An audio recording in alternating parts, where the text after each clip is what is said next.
तालियों के साथ मंच पर स्वागत कीजिए चिराग पासवान जी का, केंद्रीय मंत्री जिन्होंने अपने बलबूते अपनी पार्टी को इस मकाम पर पहुंचाया है। बहुत बहुत स्वागत है आपका एजेंडा आज तक में, बिहार का गेम चेंजर।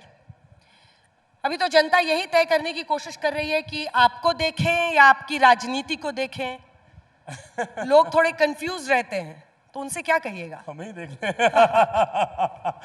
हमें देखते देखते राजनीति भी समझ में आ ही जाएगी। बट हाँ, ईमानदार सोच के साथ आगे बढ़ रहा हूँ। कोई सोची समझी रणनीति के साथ या किसी स्ट्रैटेजी के साथ नहीं, दिल में जो आ रहा है बस वो करता हूँ। हम आपका ट्रैक रिकॉर्ड जरा दर्शकों को दिखाना चाहते हैं। इस आंकड़ों के खेल में बहुत हिम्मत चाहिए, क्योंकि जिस आपने तूफान को सस्टेन किया है उसमें कुछ नंबर्स जो हम सामने रखने वाले हैं, उसमें हम दिखाएंगे कि पिछले 3 विधानसभा चुनाव में उस तरफ है एलजेपी का प्रदर्शन। 2010 3 सीट, 2015 2 सीट, 2020 1 सीट, और वो एक विधायक भी आपका बाद में जेडीयू में चला गया। चले गए, हाँ। लेकिन उसके बाद बाजी कैसे पलटती है? 2024 का चुनाव आता है, आप लीड करते हैं, 5 सीटें आपको मिलती हैं, और पलट के दिखाइए 2024 में क्या होता है। 5 आउट ऑफ 5 यानी 100% स्ट्राइक रेट आप हासिल करते हैं। कैसे हुआ? जैसा मैंने कहा, ईमानदार सोच के साथ आगे बढ़ता हूँ। आपने ये पिछले 3 विधानसभा के चुनाव जिसका आपने जिक्र किया, जिसमें से 2020 वाला विधानसभा का चुनाव मेरे लिए बहुत ज़्यादा महत्वपूर्ण है। मेरे उस फैसले को सही गलत बहुत उसका विश्लेषण हुआ। बहुत लोगों ने, मेरी अपनी पार्टी के लोगों ने नाराज़गी दिखाई और उसको वजह बनाकर पार्टी में बाद में टूट हुई, मुझे मेरी ही पार्टी से निकाल दिया गया। जो आप बता रहे हैं वो दर्शकों को बता दें कि आपने फैसला लिया था कि अकेले लड़ूंगा। हाँ, 2020 का मेरा फैसला था कि मैं अकेले चुनाव लड़ूं, और उस वक्त किसी कारणवश गठबंधन में नहीं सहमति बन पाई।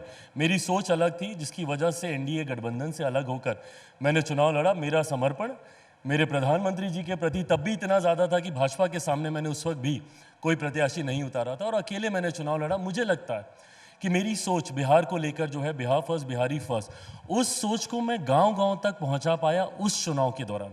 भले राजनीति में चुनावी अंक गणित बहुत ज़्यादा मायने रखता है, शायद उसमें मुझे सफलता नहीं मिली, but Bihar first Bihari first घर घर तक पहुंचा उसी चुनाव में, जो परिणाम के रूप में दिखा 2024 5 आउट ऑफ 5 में।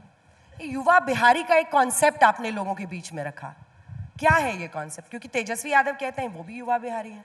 नहीं, बिल्कुल युवा वो भी हैं, और युवा बिहारी की मेरी सोच उन युवाओं को लेकर है जो अलग अलग कालखंड में मजबूर हुए बिहार से पलायन करने के लिए।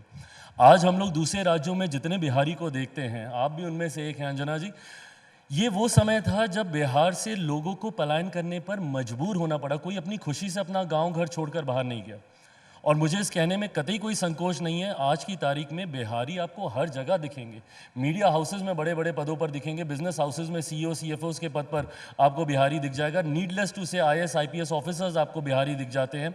उद्यमी से लेकर, ब्रेन से लेकर लेबर तक आपको बिहारी आपको हर एक जगह मिलेगा। तो जब बिहारी इतना आगे, तो बिहार इतना पीछे क्यों रह गया? मेरी लड़ाई उसको लेकर थी। युवा बिहारी अपने प्रदेश में रहकर ही कार्य कर सके, शिक्षा हासिल करके, क्यों आज भी मेरे बच्चों को कोटा जाना पड़ता है पढ़ने के लिए? मेरी लड़ाई इन सब चीज़ों के खिलाफ थी। उस व्यवस्था की सोच के लिए जब मैंने बिहार फर्स्ट बिहारी फर्स्ट का जब मैंने निर्माण किया, उस वक्त युवा बिहारी के तौर पर सामने आया। मुझे खुशी है मेरे प्रधानमंत्री भी एक्नॉलेज करते हैं युवा बिहारी को। ये दिलचस्प है कि आप मोदी जी का नाम पहले लेते हैं, मेरे प्रधानमंत्री मेरे प्रधानमंत्री। अभी तक आपने किसी और का नाम नहीं लिया, मेरे प्रधानमंत्री। आप अपने आप को मोदी जी का हनुमान कहते हैं, क्यों? किसी का हनुमान क्यों बनना? हनुमान वाला प्रकरण एक अलग चर्चा में सामने आया था। 2020 के चुनाव का ही ये वक्त था। उस वक्त मैं अकेले चुनाव लड़ रहा था, तो मेरे ऊपर ये कंडीशन, ये बाधाएं डाली गई थी कि मैं प्रधानमंत्री की तस्वीर का इस्तेमाल मैं नहीं कर सकता। तो उस वक्त भी मैंने इस बात को कहा था कि मुझे उनकी तस्वीर का इस्तेमाल करने की ज़रूरत ही नहीं है, वो मेरे दिल में बसते हैं। तो वहाँ से इस बात की शुरुआत हुई, और दिल में बसते हैं। एक जगह मैंने ज़्यादा ड्रामेटिक होकर बोला कि ज़रूरत पड़ेगी तो मैं दिल चीर के दिखा दूंगा, तो वहाँ से ये हनुमान वाला प्रकरण शुरू हुआ। बट वो समर्पण है मेरा मेरे प्रधानमंत्री के प्रति, हमेशा रहेगा। जब तक मेरे प्रधानमंत्री हैं इस बात का संदेह कतई कोई मन में ना रखे। वो है और उन्होंने कारण भी है उनकी वो सोच। पहली बार देश में एक ऐसा प्रधानमंत्री 2014 में आता है जो सबका साथ सबके विकास की बात करता है, जो 125 करोड़ देशवासियों को एक साथ लेकर जाने की बात करता है, इंफ्रास्ट्रक्चरल डेवलपमेंट की बात करता है, इकोनॉमिक ग्रोथ की बात करता है, जो किसी जाति की किसी धर्म की बात नहीं करता। उस सोच के साथ मैं जुड़ा था और वो सोच हर बीतते दिन के साथ मजबूती होती गई है। लेकिन उसी बीजेपी की वजह से आपने अपना सबसे मुश्किल दौर भी देखा, जब आपके खुद के चाचा अलग हो गए, उधर जाकर मंत्री बन गए और आपके पास कुछ नहीं था, ना घर ना पॉलिटिक्स। तो इसमें किसी दूसरे को दोष देने की बजाय आत्ममंथन करके मैंने ये समझा कि धोखा मुझे अपनों से ही मिला ना। अगर मेरे अपने मेरे साथ होते, आज मैं किसी दूसरे या तीसरे पे क्या उंगली उठाऊं जब धोखा मेरे अपनों ने दिया। अगर मेरे अपने मेरे साथ खड़े होते, मेरा अपना खून मेरे साथ खड़ा होता, तो दुनिया की कोई ताकत नहीं थी जो मुझे या मेरी पार्टी को तोड़ सकती। ऐसे में धोखा मैंने अपनों से खाया, दूसरे से क्या शिकायत करूं।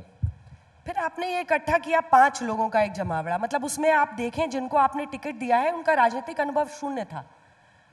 क्या सोचकर आगे बढ़ रहे थे? मतलब आप लोगों के बीच जा रहे थे, क्या था आपके दिमाग में? कुछ सोच के बढ़ रहे थे, कुछ मैनिफेस्टेशन हो रहा था कि आगे मुझे ये करना है, कर क्या रहे थे? मेरी एक अपनी सोच है बिहार को लेकर। मेरा एक अपना एमवाई समीकरण है। बिहार में जहां एमवाई समीकरण जातीयता और सांप्रदायिकता के ऊपर आधारित है। मैं खुद 21वीं सदी का पढ़ा लिखा युवा हूं। जात पात धर्म मजहब में मैं विश्वास नहीं करता। ऐसे में मेरा एक एमवाई समीकरण है जिसमें महिलाएं हैं और युवा हैं, और मैं चाहता हूं कि ज़्यादा से ज़्यादा मौका इनको दिया जाए। आज सुबह का सेशन जो आप कर रही थी कि ओ स्त्री चुनाव में रक्षा करना, उसमें मुझे खुशी हुई कि मेरी पार्टी की एक युवा सांसद जो कि संसद की सबसे कम उम्र की सांसदों में से एक है, शांभवी वॉज देयर। मुझे 5 सीटें ही दी गई थी चुनाव लड़ने के लिए, बट उसमें भी मैंने अपने एमवाई समीकरण का ध्यान रखा। जहां 5 में से 4 युवाओं को चुनाव लड़ाया तो 2 महिलाओं को मैंने चुनाव लड़ाया। तो मैं इस एमवाई सोच के साथ आगे बढ़ रहा हूँ। पर तब भी जब हम लोग आपसे मिलते थे आप कहते थे मुझे पता है कि मैं सफल होऊंगा, मुझे पता है कि ये एक दिन होगा। ये कैसे होता है चिराग के खुद साथ? पे तो विश्वास रखना ही होगा ना। अगर आपका खुद पे ही विश्वास नहीं है तो लोग आप पे विश्वास कैसे करेंगे। और मैं ये विश्वास रखता हूँ, अहंकार कतई नहीं, बट मैं मानता हूँ कि आप अपने फैसलों के साथ अगर आप नहीं खड़े रहेंगे तो दूसरे भी उस पर विश्वास नहीं करेंगे। ये फैसला, और मैंने बहुत गालियां खाई हैं जब मैंने इन 5 उम्मीदवारों की जब मैंने घोषणा की थी, तो उस वक्त कई लोगों ने इस बात को नकारा था कि ये लोग तो चुनाव नहीं जीत सकते। राजनीतिक अनुभव की कमी बोलिए या उम्र का तकाजा बोलिए या जो भी कारण, बट मेरी ये सोच थी कि अगर इनको मौका मैं नहीं दूंगा तो फिर और कौन देंगे। बाकी सारी जगह तो मठाधीश बैठे हुए हैं जो मान के चलते हैं कि ये क्षेत्र मेरा अधिकार है। तो ऐसे में मेरे पास ये ऑप्शन था जहाँ पे मैं नई सोच को लेकर आऊँ, और ये वो लोग हैं जो नए बिहार की तस्वीर भारत की संसद में रखते हैं। आज तक हम लोग का एक परसेप्शन रहा है, बिहार परसेप्शन का शिकार रहा है हमेशा से। आयरनी रही है कि बिहार से पहले बिहारी और बिहार का परसेप्शन सामने आ जाता है। तो वो कि भाई धोती पहना हुआ एक व्यक्ति होगा, मुंह में पान होगा, आर्टिकुलेट नहीं होगा, बातों को ढंग से नहीं रख पाएगा, श स में ही उलझा रहेगा, ये तमाम तरीके की सोच बिहारियों को लेकर आती है। बट ये वो नए बिहार का चेहरा है। शांभवी हो, राजेश हो, अरुण भारती हो, ये वो चेहरा है जो कि नए बिहार की छवि को मजबूती से और खूबसूरत तरीके से अच्छे बोलते हैं, अच्छे बातें रखते हैं, नई सोच है, जात पात में नहीं उलझते। इस सोच की ज़रूरत है आज की तारीख में बिहार को। लेकिन आपने कहा कि मुझे ये यकीन था, अपने आप पर भरोसा था, तो आप अपनी हिम्मत आप कैसे बढ़ाते हैं? मैं कई लोग पॉजिटिव जानना मैनिफेस्टेशंस बहुत करता हूँ। अच्छा, मैं कैसे? करता हूँ और मैं मानता हूँ। बचपन से हम लोग को सिखाया जाता है कि अच्छा बोलो, मुंह पे सरस्वती विराजमान होती हैं 24 घंटे में एक बार। तो मैं हमेशा अच्छा ही सोचता हूँ, पॉजिटिव सोचता हूँ, सकारात्मक राजनीति का बहुत बड़ा पक्षधर हूँ। मैं उस सोच का व्यक्ति हूँ, और जो कि हुआ भी है। अगर किसी ने मुझे गाली दी है तो उसका जवाब मैंने कतई गाली से नहीं दिया। मैं मानता हूँ कि भारतीय भाषाओं का शब्दकोश इतना खूबसूरत है कि आप कड़वी से कड़वी बात भी मर्यादित शब्दों में आप कर सकते हैं। तो मैं हमेशा सकारात्मक बातें करता हूँ, पॉजिटिव बातें करता हूँ, पॉजिटिव सोच रखता हूँ, और मुझे लगता है कि उसका लाभ मुझे हुआ है। पिछले 3 साल मेरी पॉजिटिव सोच ही मुझे यहाँ तक लेकर आई है। नहीं तो एक वो भी समय था जब मेरे पास कुछ भी नहीं था, लिटरली कुछ नहीं था। लोग स्टार्टिंग फ्रॉम द स्क्रैच की बात करते हैं, मैं तो पताल से निकल कर आया हूँ। मुझे तो नेगेटिव में भेज दिया गया था, वहाँ से निकल कर आया हूँ। एक पॉजिटिविटी ने ही इसमें बहुत बड़ा साथ दिया। क्या होता है पॉजिटिव मैनिफेस्टेशन? क्या होता है? अगर मुझे करना है तो मैं कैसे कर सकती हूँ? बस सकारात्मक सोचें, पॉजिटिव सोचें अपने बारे में। फॉर एग्जाम्पल, कई लोग बोलते हैं ना मेरा तो वेट ही कम नहीं होता, मेरा वेट ही कम नहीं होता। आप यही तो कर रहे हैं, नहीं कम होगा। आपको पॉजिटिव सोचना होगा, पहले खुद को तो ये विश्वास दिलाना होगा कि मेरा वेट कम होगा। So this is positive manifestation. मतलब सोचना है कि वो हासिल होगा और और होता पॉजिटिव है, सोचना है। होता है। लेकिन एक सच्चाई जो बिहार की राजनीति की है वो जरा दिखाना चाहेंगे आपको, कास्ट पॉलिटिक्स। ये तो एक चैलेंज है ही, अगर हम जातिगत आंकड़े दिखाएं, और ये तो बिहार के सर्वे में ही आया है। सवर्ण लगभग 15.5%, अति पिछड़ा जो कहा जाता है कि नीतीश कुमार इसको साधते हैं 36%, ओबीसी 27.12। जब आप अति पिछड़ा और ओबीसी को मिलाएं तो ओबीसी पूरा टोटल आपको मिलता है लगभग 63%। दलित समुदाय लगभग 19.5% और 2.25% आदिवासी। अब क्या ये जो अति पिछड़ा नीतीश कुमार का है, मतलब मैं ब्रॉडली बता रही हूँ, ब्रॉडली कह रही हूँ, दलित समुदाय में काफ़ी प्रभाव आपका भी है और सवर्ण बीजेपी भी लेकर आती है और कुछ ओबीसी भी लेकर आती है। ये जो कॉम्बिनेशन है, क्या ये कास्ट बेस्ड कॉम्बिनेशन है एनडीए का, जिसकी वजह से आपको ये भरोसा हो रहा है कि इस बार तो हम लोग अच्छे से करेंगे? So before I start answering this, ये विडम्बना मेरे राज्य की ज़रूर रही है कि वहाँ की राजनीति जातीयता पे काफ़ी ज़्यादा आधारित रही है। इसको मैं स्वीकारूं नहीं स्वीकारूं, मैं नहीं स्वीकारता हूँ, क्योंकि मैं हमेशा बोलता हूँ कि हम सब पहले बिहारी हैं और मुझे इस बात की शिकायत लंबे समय तक रही। मुंबई में मैं काम करता था और मुझे तकलीफ इस बात की होती थी कि जब मैं बिहार लैंड करता हूँ, मुझे भूमियार मिल जाता है, राजपूत मिल जाता है, ब्राह्मण मिल जाता है, दलित मिल जाता है, महादलित मिल जाता है, पिछड़ा मिल जाता है, अति पिछड़ा मिल जाता है, मुसलमान बिहारी मिल जाता है, बट सिर्फ बिहारी मुझे नहीं मिलता। और तभी मैंने बिहार फर्स्ट, बिहारी फर्स्ट की मैंने शुरुआत की थी और मैं इस परिस्थिति को मैं बदलना चाहता हूँ। मैं मानता हूँ कि आज की तारीख में हम लोग को हर उस बिहारी की लड़ाई लड़नी है जो 75 साल के बाद भी मुख्य धारा के साथ नहीं जुड़ पाया। हर उस गांव की लड़ाई लड़नी है जिस गांव और शहर के बीच में आज भी दूरी है। मैं उस सोच पे काम कर रहा हूँ। But coming back to the question that you asked, ये आयरनी ही सही, विडम्बना ही सही, बट ये सच्चाई है बिहार तो की। ये क्यों कहते हैं कि 6% वोट तो चिराग पासवान लेके घूमते हैं, इसीलिए वो जिस तरफ जाएंगे पलड़ा भारी कर देंगे, यही है ना? बट ये अलायंस, विनिंग अलायंस तो है ही। हम लोगों ने उपचुनाव में साबित करके दिखाया। जहां एक तरफ मेरे 100% स्ट्राइक रेट की बात है, वहीं दूसरी तरफ बिहार में अभी 4 सीटों पे उपचुनाव हो रहे थे, उसमें भी एनडीए ने 100% स्ट्राइक रेट दिया। और वो ऐसी सीटें थी जिनमें से 3 सीटें विपक्ष के पास थी, सो कॉल्ड इंडिया अलायंस के पास थी, महागठबंधन के पास थी। बिहार में महागठबंधन है, राष्ट्रीय स्तर पर इंडिया अलायंस है, उनके पास थी ये सीटें। वो 3 सीटें हम लोगों ने ना सिर्फ छीनी बल्कि अपनी एक इमामगंज की सीट को भी हम लोगों ने रिटेन किया। तो ये दर्शाता है कि विश्वास है इस अलायंस के ऊपर बिहार की जनता का। अगला चुनाव भी नीतीश कुमार जी के चेहरे पे लड़ेंगे, या आपका पॉजिटिव मैनिफेस्टेशन इस बात पर भी पहुंच रहा है कि अगला सीएम बिहार का चिराग पासवान हो सकते हैं? अगली बार साल के इसी समय जब दोबारा आज तक पे कॉन्क्लेव हो रहा होगा, तो मेरे मौजूदा मुख्यमंत्री नीतीश कुमार जी एक बार फिर से मुख्यमंत्री पद की शपथ ले चुके होंगे। उसके बाद वाले में कुछ तो पॉजिटिव मैनिफेस्टेशन होगा ना आपका बिहार को लेकर? क्या एम्बिशन है? आप बिहार को बदलना चाहते हैं ना? बिल्कुल। तो नीतीश बाबू को तो बहुत साल मिल गए, बदला है? देखिए, इस बात को अस्वीकार तो नहीं कर सकते और इसको तो मैंने तब भी स्वीकारा था जब मेरी सहमति बहुत से विषयों पर हमारे मुख्यमंत्री के साथ नहीं होती थी। मैंने उस वक्त भी स्वीकारा।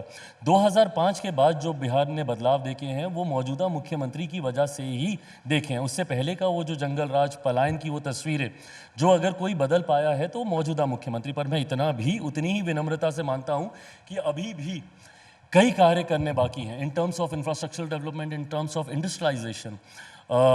ये भी एक मैनिफेस्टेशन का ही हिस्सा है। बिहार फर्स्ट, बिहारी फर्स्ट में मैंने सबसे ज़्यादा फूड प्रोसेसिंग यूनिट्स की मैंने मैनिफेस्टेशंस की थी। उस वक्त मैंने कहा था कि हाजीपुर से आता हूँ, हाजीपुर का केला है, मुजफ्फरपुर की लीची है, भागलपुर का आम है, मखाना है, इन सब के प्रोसेसिंग यूनिट्स यहाँ पे लगने चाहिए। वो भी मुझे लगता है इतनी स्ट्रॉन्ग मैनिफेस्टेशन हो गई थी कि इवेंचुअली मेरे प्रधानमंत्री ने मुझे जिम्मेदारी दी तो फूड प्रोसेसिंग इंडस्ट्री की ही जिम्मेदारी दी। अब इन क्षेत्रों को बढ़ावा देने की ज़रूरत है, इस सेक्टर को बढ़ावा देने की ज़रूरत है, जिसके साथ मैं काम कर रहा हूँ। मैं मानता हूँ कि बिहार में धीरे धीरे उद्योगीकरण जब होगा, मैंने कोटा का मैंने जिक्र किया, क्यों मेरे बच्चे जाते हैं, उस तरीके के एजुकेशनल हब पटना में बन सकते हैं, भागलपुर में बन सकते हैं, दरभंगा में बन सकते हैं, बिहार के अलग अलग ज़िले में बन सकते हैं। इस सोच के साथ मैं आगे बढ़ने का काम कर रहा हूँ। अब स्क्रीन पर 2 तस्वीरें मैं दिखाना चाहती हूँ। एक पोस्टर है आपकी पहली फिल्म का, अरे प्रभु, हे भगवान, उधर, हे भगवान, इधर भी दिख रहा है मुझे। अच्छा, और एक पार्लियामेंट की अभी की तस्वीर है। ये कौन सा मैनिफेस्टेशन है? कोई मैनिफेस्टेशन नहीं है। कल मैं मिला कंगना से एंड थैंकफुली हम लोग इनसाइड पार्लियामेंट मिले, वो भी काफ़ी खुश थी, मैं भी काफ़ी खुश था कि कम से कम मीडिया के सामने कोई और ऐसी तस्वीर नहीं जा रही है जिसको लेके पता नहीं क्या क्या एजम्पशन चल रहे हैं। बट क्या बोलेगा कोई इस पर? आपके पर्सनल लाइफ में भी लोगों का बड़ा इंटरेस्ट रहता है कि चिराग जी। मैं वापस बिहार पे आते हैं और बिहार की राजनीति 2025 के चुनाव है सर पे। अंजना जी, ये क्या सवाल पूछ रहे हैं आप? तो इतना बता दीजिए कि कितनी सीटें लेंगे आप। जब 5 सीटें आपने लोकसभा में ली तो वो लगभग 12.5% है। 12.5% अगर विधानसभा में मिलेगा तो वो लगभग 30 सीट है, लेकिन आप 43-45 सीट मांगते हैं। मुझे ही नजरें दिखाने लगे गुरेड के, नहीं मैं कोई एस्टिमेट, रफ एस्टिमेट लगा रही हूँ। 45 चाहिए, 50 चाहिए, कितनी सीटें? क्योंकि अब तो बहुत कम टाइम है, काउंटडाउन शुरू हो चुका है, दिसंबर गठबंधन के है। भीतर मैं यही कागज लेकर बैठूंगा। आपने काम इतना आसान कर दिया, इक्वेशन फॉर्मूला सब तैयार है। बट ऑनेस्टली स्पीकिंग, एक बात, मैं गठबंधन धर्म की मर्यादा को तोड़ूंगा कि मैं कोई भी संख्या का जिक्र सार्वजनिक मंच पर पहले करूं और गठबंधन के भीतर बाद में करूं, ये उचित नहीं है। तो कोई आंकड़े तो मैं यहाँ पे दूंगा नहीं। बट ऑनेस्टली मैं ये बात भी बोलूँगा, मुझे लेके ना फिर वही परसेप्शन पहले आ जाता है कि मैं बहुत हार्ड नेगोशिएटर हूँ, ज़्यादा सीटें डिमांड करता हूँ। झारखंड चुनाव को लेकर मतलब इस बात को मीडिया ने क्लियर कर दिया कि मैं 5 सीटें मांग रहा था, 7 सीटें मांग रहा था, कुछ जगह तो 12-13 तक का भी आंकड़ा चला गया था। जहाँ पे मैं एक चुनाव नहीं जीता था वहाँ पे मैं 13 सीटें मांग रहा हूँ। मतलब ये तो मेरी सोच में कभी नहीं आ रहा था। उस वक्त भी मेरी सिर्फ एक सीट की ही ख्वाहिश थी। मैंने झारखंड में, इस बात को मैं ऑन रिकॉर्ड में रखना चाहता हूँ, हेमंता जी से पूछिएगा, वो उस वक्त चुनाव के प्रभारी थे। मैंने एक मांगी थी, मुझे एक ही मिली, क्योंकि 2014 में जब मेरे नेता, मेरे पिता आदरणीय रामविलास पासवान जी भी थे, उस वक्त भी हम लोगों ने गठबंधन के तहत एक ही सीट पर चुनाव लड़ा था। बस उस वक्त दिक्कत ये थी कि वो हमारे पसंद की सीट नहीं थी। इस वक्त मेरी बस सिर्फ चाहत इतनी थी कि मेरी पसंद की सीट हो। मैं अपने उस स्ट्राइक रेट को मेंटेन करना चाहूँगा। संख्या पे जाने की बजाय मैं उन सीटों को लेना ज़्यादा पसंद करूँगा जिन सीटों पर मेरा प्रदर्शन अच्छा हो, जिनको मैं जीतूँ। स्ट्राइक रेट मेरा मेंटेन रहे, मेरा लक्ष्य उस पर होगा। कास्ट सेंसस को लेकर, गवर्नमेंट जॉब्स में लैटरल एंट्री को लेकर, इन 2 मुद्दों पर ऐसा प्रतीत हुआ कि आप मौजूदा सरकार के विपरीत आवाज में बोल रहे हैं। इसकी सच्चाई क्या है?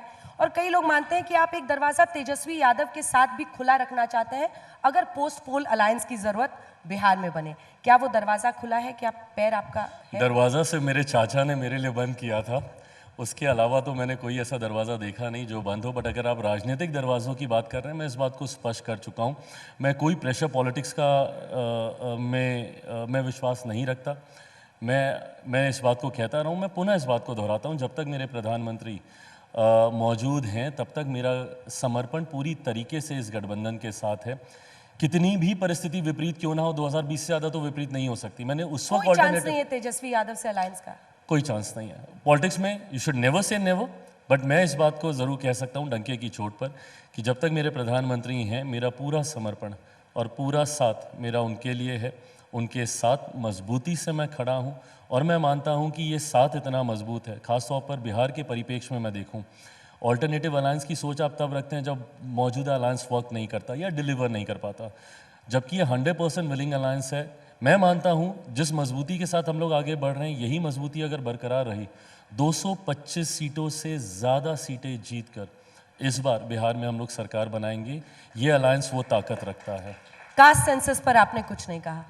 नहीं, मैं उस पर भी मैंने कहा है, मैं इसका पक्षधर हूँ। मैं चाहता हूँ कि कास्ट सेंसस एक बार होना चाहिए। इसके कारण है, देखिए फिर वही बात है, मैं जाति में विश्वास नहीं रखता तो कास्ट सेंसस की मैं बात क्यों कर रहा हूँ? मैं इसकी बात इसलिए कर रहा हूँ, हम लोग स्वीकारें नहीं स्वीकारें, बट ये सच्चाई तो है ही।